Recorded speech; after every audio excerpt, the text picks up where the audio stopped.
I call this meeting to order of the South Washington County Telecommunications Commission.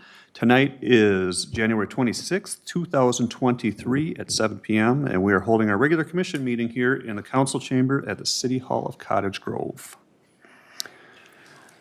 This meeting is being cablecast live on Xfinity Cable Channel 16 and streaming on SWTC's YouTube channel. A remote Zoom link for public participation can be found on swctc.org website under the About tab.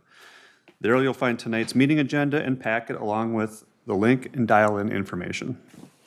First item on the agenda is roll call. Mr. Executive Director, will you please begin the roll call? Yes, Mr. Chair. Commission Member Bloom. Here. Rom. Here. Councilmember Olson. Here. Polta. Here. Olson. Present. Downs. Here.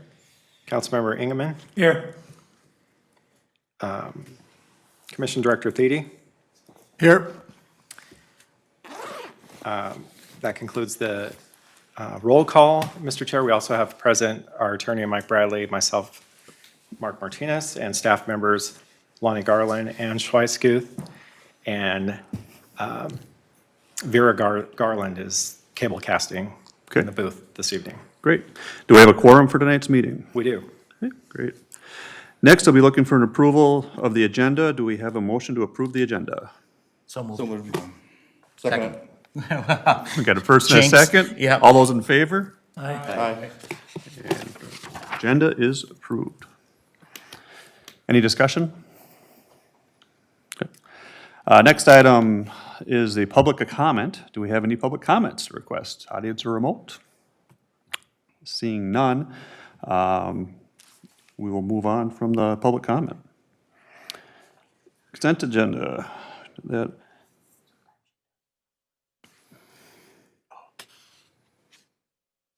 Next, I think we already did the consent agenda. The agenda. Next item is the consent agenda. Hopefully you've taken the opportunity to review the documents on the consent agenda, and if so, looking for a motion to approve the consent agenda. I'll move consent. I'll second the consent agenda. Any discussion? All those in favor by saying aye? Aye. Opposed? And consent agenda. Next item up for discussions are reports. Executive Director Mark Martinez, you have the floor. Thank you, Mr. Chair, Commission Directors. This month's report summarizes the year in review for 2022. Starts with capital projects that were completed throughout the year and the work we completed through our work plan of the year. It's just a convenient document that is the year in review. It also includes the work plan for this year so far. So we have 2023 projects on page, on the third page of the report. And so let me pull that up here. Whoops. There we go.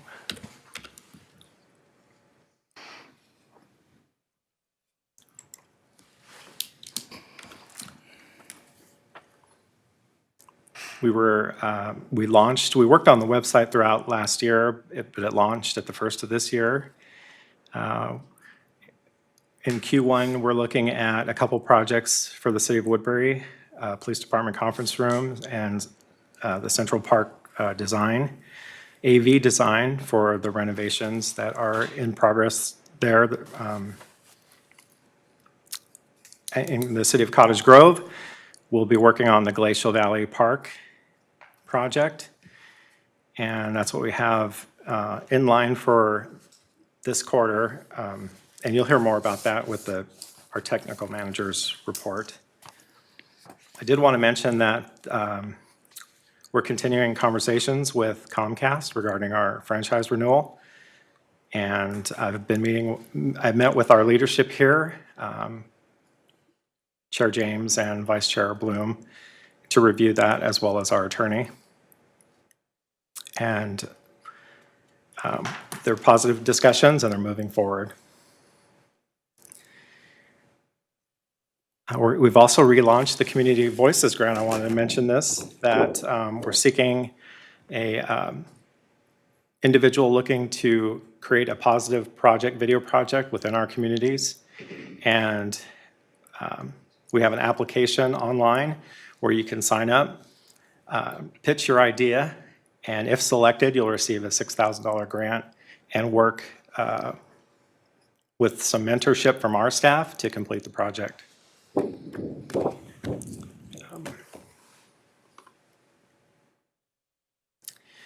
You'll hear more about our content and productions with our content manager's report.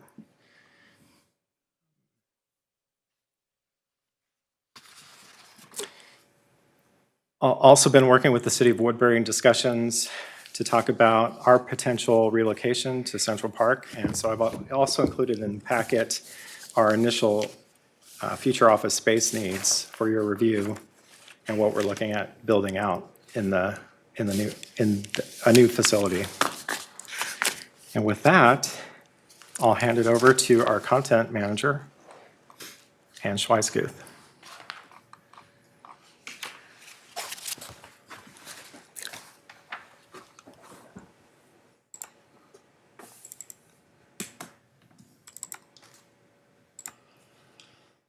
Good evening.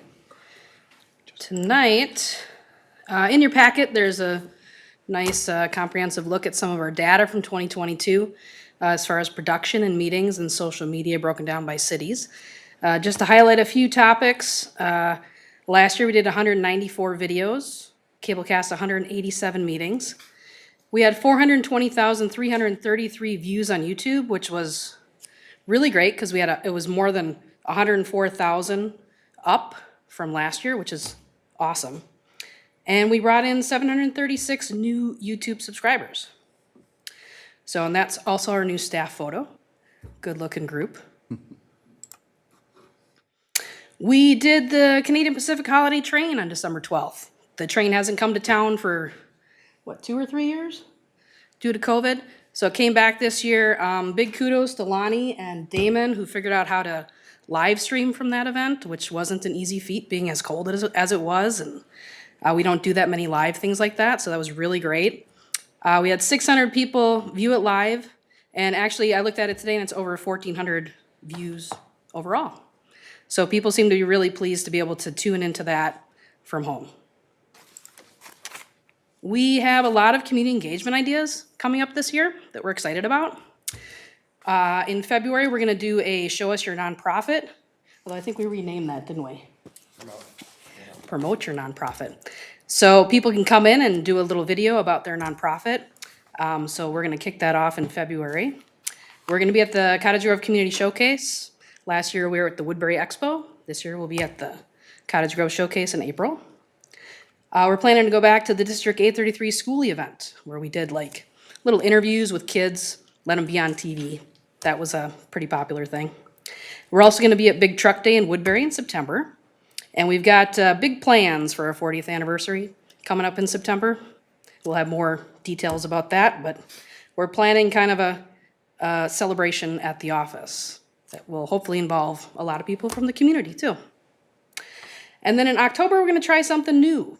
Some other community media centers do this. It's kind of a capture history. Seniors in the community have a lot of history, and we want to capture that before it's too late. So we're going to be allowing people to come into our studio, record their family history to kind of be preserved for their family. So we're going to try that out this year. Mark had it on his report. We kind of reached out to the community and did a snow creation contest. Probably recall that we had a lot of snow at the beginning of January, and it was perfect for making just about anything out of snow. So we told people, send us your pictures. And my all-time favorite really was this Snoopy, which is why that got on there. But we had 24 entries, 30 comments, 12 shares. People had a good time. The winner got $25 to Bridgman's Ice Cream. So people seem to enjoy that. And one last note, we want to congratulate Elena, who is now a certified drone pilot, which is great. Now we have 4 certified drone pilots. And we love capturing all our aerial footage. That's my report. Do you have any questions? I do. So for the senior deal, the history stuff, did you kind of tie in with, well, Cottage Grove has our historic preservation. I don't know if Woodbury had, do they have something like that too, a kind of a commission? Did you kind of tie in with those groups to help, they could help coordinate or help participate? I mean, I think definitely getting involved with them and getting the word out to people would be a really great idea. Yeah. So we'll have so many slots for people to come in and record their history. So that's a great idea to help us get the word out. good. Yeah. Thank you for your participation with the holiday train.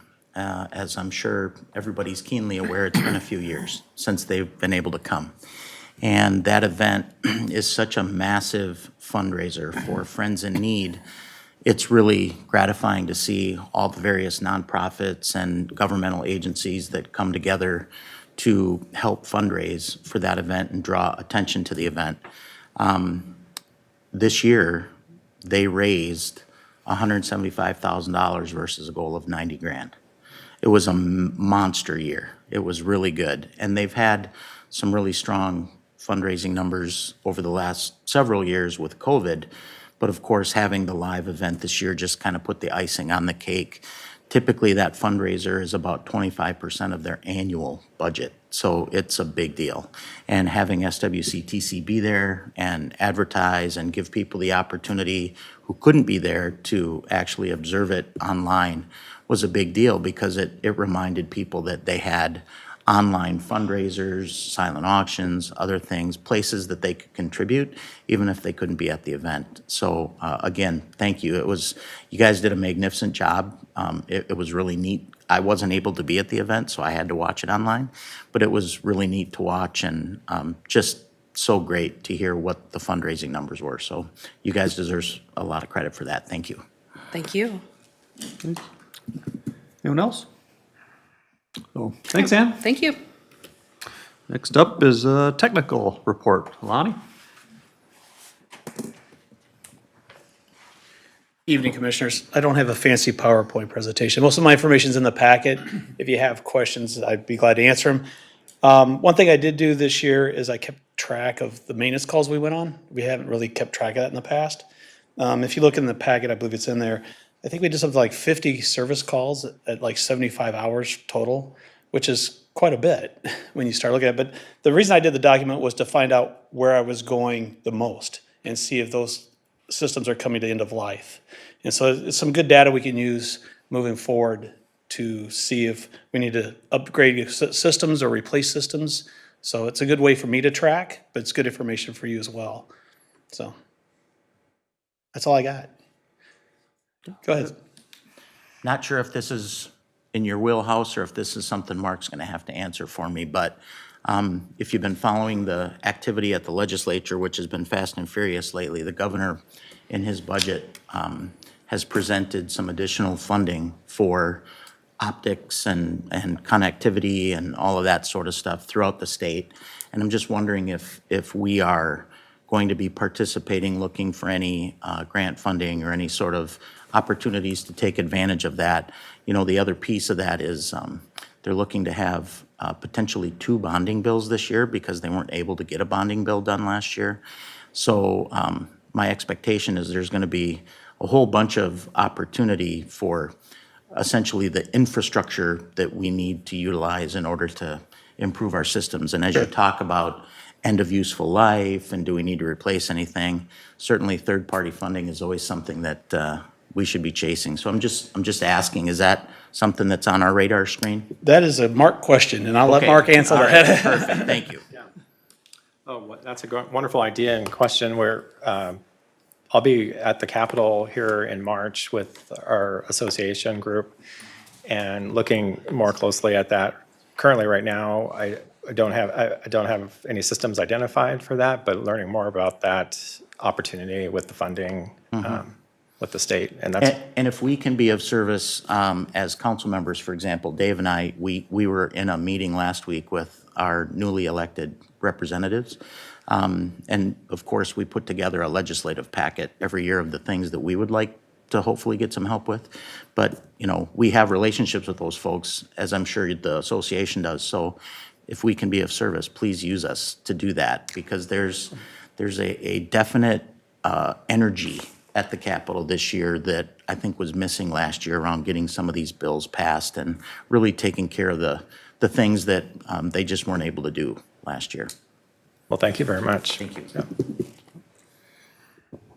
Great. Any other questions for me? Next up is treasurer report. Yes. Director. Thank you, Mr. Chair and Commission Directors. I have updated, we did receive the Q4 revenue with the last couple days, and so in front of you, you'll see an updated P&L.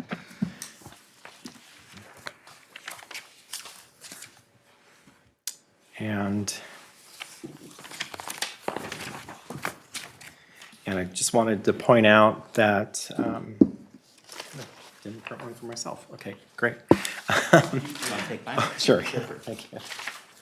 And I was going to ask, is this final? Are the books closed, or are you still kind of buttoning things up? It's buttoning up. Okay. We're very close. Very close, yeah. We're dealing with that at the city too, so within the next week or so, I'm sure we'll have everything dialed in, but Yeah. there's always those late bills. Yes, yes, very close to true actual. So just reviewing the income exceeded expectations. Wanted to point out that the actual franchise and PEG fees were slightly higher, and that our work for hire, we brought in a little over 50,000 for the year, which was double our budgeted amount. It was a great year, and the team really worked hard to with those clients that we are working with. Jumping down to total expenses. The expenses were slightly less than expected by approximately 90,000, which leaves a net ordinary income of approximately $389,000. This surplus of income will be discussed at the executive committee meeting coming up in February, and how we're going to apply that surplus. Our reserves are looking good right now, so I do anticipate there being a return back to the cities. We've also talked about maybe saving some of that for a potential relocation fund. And the last page shows the deduction we made at the beginning of 2022 with the reserve drawdown, when we drew our reserve down by a little over 284,000. That's been paid out to the member cities. And that's, any questions on that? Second. Go ahead. Is what was in the packet, I'm trying to look here, is that different than what, Yeah, the one in the packet did not include the revenue portion yet. I just received that. okay, so even though it didn't necessarily state that on here, okay, Yep. On the agenda, it's stated as, all right. Yeah, it states Expense. no core Q4 revenue yeah. on the agenda one. Oh, okay. Thank you. Yep. Commissioner Olson. Thank you. Mark, Yes. thanks for the update and understanding that this isn't final yet. My questions could potentially be premature, and if so, just say that. But as I took just a snap glance at this when I got here, I checkmarked a couple of things that struck me as odd. So on the insurance, where it says liability and property insurance, we actually have a credit on that. How did we achieve that? We received money back from the League of Minnesota Cities. Oh, we did? Yeah. Okay, Yeah. beautiful, good. That's always nice to see. It's Yes. rare, but Yeah. it's always nice to see. The second thing is, there are some line items here that have no budget. And I'm just curious, depending on what software we use, is this QuickBooks? QuickBooks, yeah. Yeah, okay. So depending on what software we use, is this just a new line item we plugged in where that may have been captured under a separate line item last year? or is this truly new revenue or new expense? So meals, for example. It's historical line items that Okay. have been on the budget. So it shows that we hadn't budgeted for any meals. So what that makes me wonder is this line on the P and L a new line where that same expense occurred last year, it was just captured someplace else? Is that a reasonable supposition, or am I off base there? I think slightly off. These line items, we've hardly added any new line items. We did add the new line item for the purchase of the van and the vehicle maintenance over the last couple of years, but we rarely add line items. So they're just historical line items that have been in the software. Okay, so for meals, it's just one of those things we didn't budget for. Most likely. Okay, all right, perfect, good. And then the last thing that I was curious about is, I know Lonnie talked about repairs and maintenance, and I'm assuming that number captures that call volume. Is that accurate? Every time you go out, there's a repair and maintenance, essentially a charge? Is that No. how that works? Okay, so is this number 28,000 versus a budget of 2,500? Is that for equipment, or what's it for? Are you looking at the, which expense is it? Building expense. Yep, repairs and maintenance under building expense, sorry, I should have been more clear. That was the micro studio that we built out. Ah, gotcha. Yep. Okay, all right, perfect. Again, when it's that large versus the budget, it just kind of, I deal with P&Ls for a living, and so I always have to Yep. go through all those doggone line items to make sure that my stores get the credit for the stuff that they do, and they don't get charged for the stuff they didn't do. So that's what I was looking at. Thank you. Yep. Great. Any other questions? Thanks, Mark. Move on to legal report. Mr. Bradley. Thank you, Mr. Chair, and good evening, everybody. How are you? Hi, Mike. Good. Happy New Year. Couple things that I thought we'd talk about this evening. First, my legal report is in the packet. So, I'm going to highlight a couple of things that are in there, but I thought I'd piggyback off of Councilmember Olson's comment on kind of legislative priorities and what kind of things are this organization kind of looking at, kind of looking into the future, and what other municipal organizations like the League of Minnesota Cities and MACTA are looking at going into the future. And I think for cable commissions like this cable commission, whose revenue is mostly dependent on cable franchise fees and cable peg fees, that revenue stream is changing. And we've gone over this a lot over the years, and that cable subscriptions are generally declining. In this area, our franchise fees, I think, have remained fairly static, and the primary reason for that is growth in Cottage Grove and Woodbury. And that's made it so that the growth in the area has made it so that the cutting of the cord isn't as noticeable. But across the state, franchise fees and peg fees are declining. And that's an issue for maintaining good, healthy local media organizations. And so I think when you are talking to legislators, when you are talking to League of Minnesota Cities, representatives and policymakers for the league, I think it is important to let them know that that's an issue facing local media today. And I think Mark and others can advocate probably a lot better than I can on just the importance of local media. But, if you look around, there used to be local newspapers here in this area. There really aren't anymore.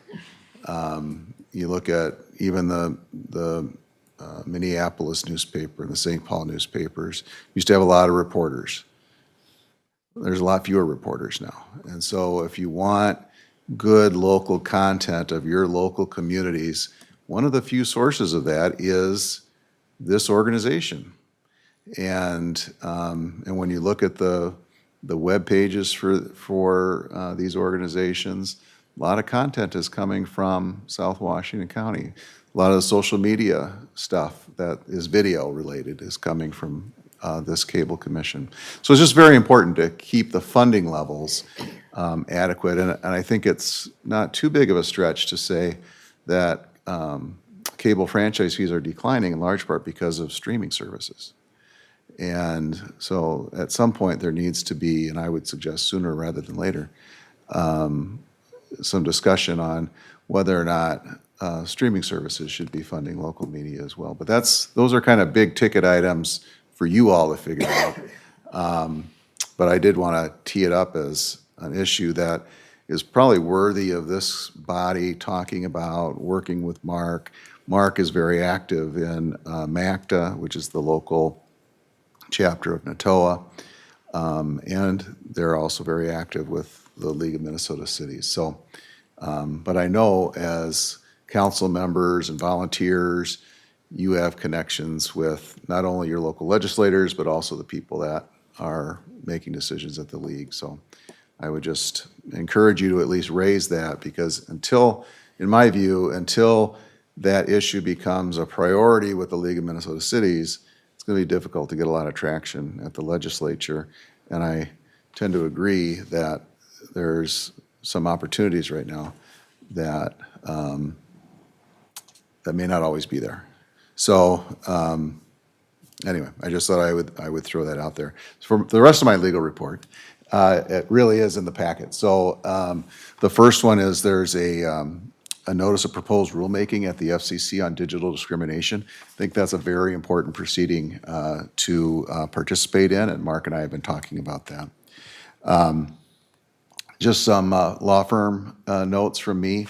I had a chance to speak at an ENATOA last month on the Hill, the courts, and the FCC. My part of that presentation was the courts, so I gave an overview to a national audience on court decisions that were relevant to municipalities relating to cable television and streaming services and legislation and the like. I also had a chance to speak to the Oklahoma Association of Municipal Attorneys and spoke to them on right-of-way issues relating to all sorts of different right-of-way users. My law partner Nancy Werner spoke at the ENATOA earlier this month on the future of right-of-way and right-of-way regulation. And then our attorney, Associate Attorney Tu Zhang, was sworn in and seated at the State Senate. So we're really happy for him. Did want to mention one other thing too, kind of related to the first topic that we talked about, in the decrease in subscriptions. I just saw today, I believe, there was a note that said that Comcast, the cord cutting for Comcast brought subscriptions down 11%. That's a big number to me. The other things that I'm concerned about with cable television, not to completely freak you out, but when I've spoken in the past about whether cable television is continues to be a strong play or not, or if we should be worried about continued decreases in cable subscriptions, I've always kind of looked at two barometers. One is cable advertising revenue, and the other is the continued provision of live sports on cable television and not on streaming. And so if you look at those two things, now 7 years ago, I told people, cable's still a strong play, but the writing's on the wall. Well, in this last quarter, the reports have been out that cable television advertising is down. Streaming revenue, advertising revenue is not down, but cable advertising revenue is down. And if you're a sports fan, you know that there's a lot more live sports being streamed, a lot more. And so those are all barometers that we should all be aware of. So that's my legal report for tonight. Great, thanks. Any questions? Commissioner Olson? Yeah, Mr. Attorney, I didn't see in your report about your party of the last of December. I didn't know if that was an omission or what. But, Thank you. We enjoy our holiday festivities. Guilty as charged. Commissioner Olson. Thank you. Two things. Thank you for the update on your view of where we're going with streaming. I mean, Monday Night Football, Thursday Night Football is now on Prime. You're finding a lot of the English Premier League on Peacock. I mean, it's definitely becoming more and more prevalent, and it's a big concern. One of the things we, at our council table, Councilmember Theody and I have talked about is the fact that there remains law on the books in the state of Minnesota that municipalities have to have a paper of record in order to print notices and things of that nature. We have been pushing for the last several years through our city attorney, Corey Land. I don't know if you know Corey, but she's very good. And we've been pushing for a sunset of that provision because, as you mentioned earlier, the newspapers are becoming more and more obsolete. We don't have a local paper. And we're starting to see the costs of those continuing to go up as the newspapers are grabbing for every dime they can, revenue-wise. So understanding all of that, in your view, is there a place for local government to meet the needs of that law without necessarily having to print, but versus perhaps using SWCTC as a method to communicate to a wider audience than we would get through even the Pioneer Press, which is our current paper of record, when it comes to those legal notifications, et cetera. And as I noodle on this a little bit, one of the things that comes back to me is, several years ago, we had a local news program that Ann was the anchor for, there's this black hole around local stuff. And I'm just wondering, can we find room for meeting those legal provisions, but then giving that revenue to our cable commission versus, the newspaper that really isn't doing us any good? So from a legal point of view, is there a way to make that happen? Well, yeah, I think for sure. I think that's a great point, right?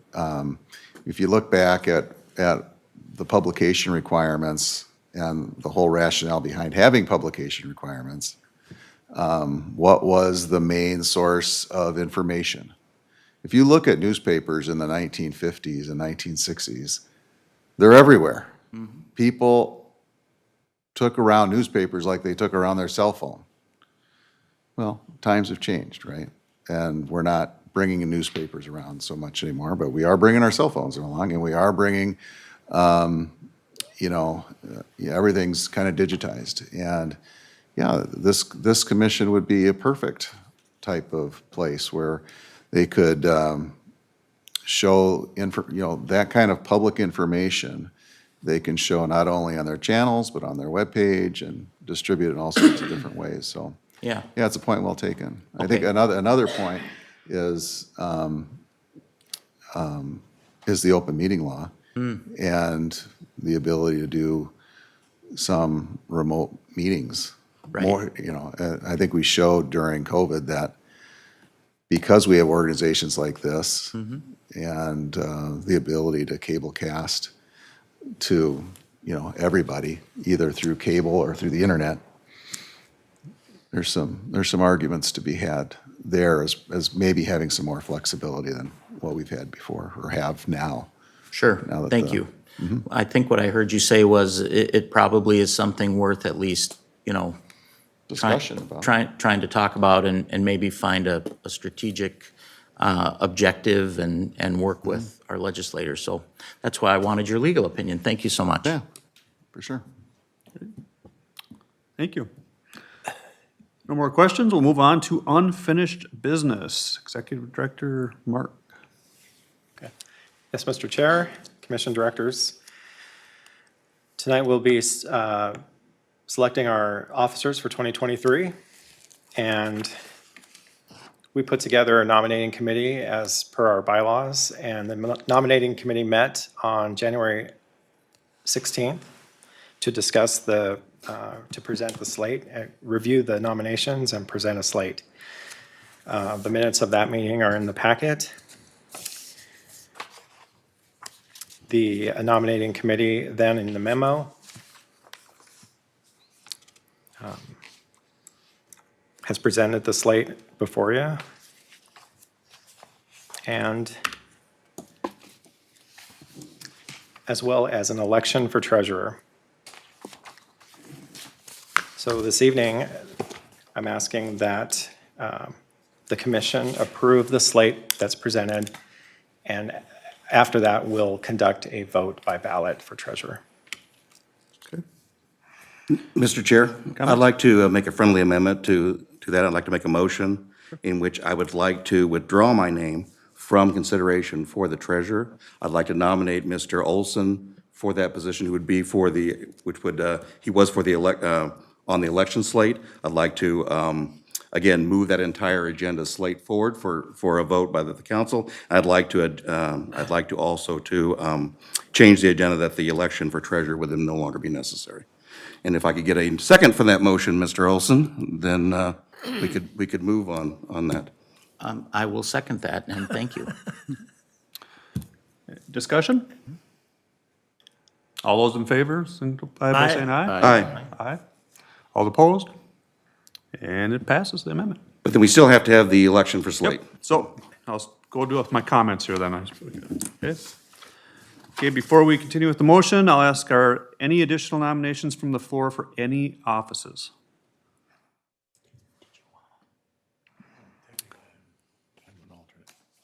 Are there any other nominations to be considered? I passed 3 times, by the way. Third and final time, any other nominations? Hearing none, I'll look forward for a motion to approve the nominating committee's slate of officers, and then we'll conduct a ballot for treasurer, which we will not because it has already been amended. So, do we have a motion to approve? Second? Second. All those, any discussion? All those in favor signify by saying aye. Aye. All those opposed? And it passes. New business. All right. Congratulations, everybody. No new business, Mr. Chair. Since there's no new business, any commission comments or requests? Commissioner Olson. I didn't have any until about 30 seconds ago. Thank you very much to Commissioner Rahm. That was very kind, and I will do my very best to make you and the rest of the commission proud in that role. I know you've served on the executive committee with distinction for several years as an executive board member, and I look forward to an opportunity to continue your legacy of service. Thank you. Thank you. Any comments? Okay. Hearing none, near a motion to adjourn. I'll move to adjourn. Second.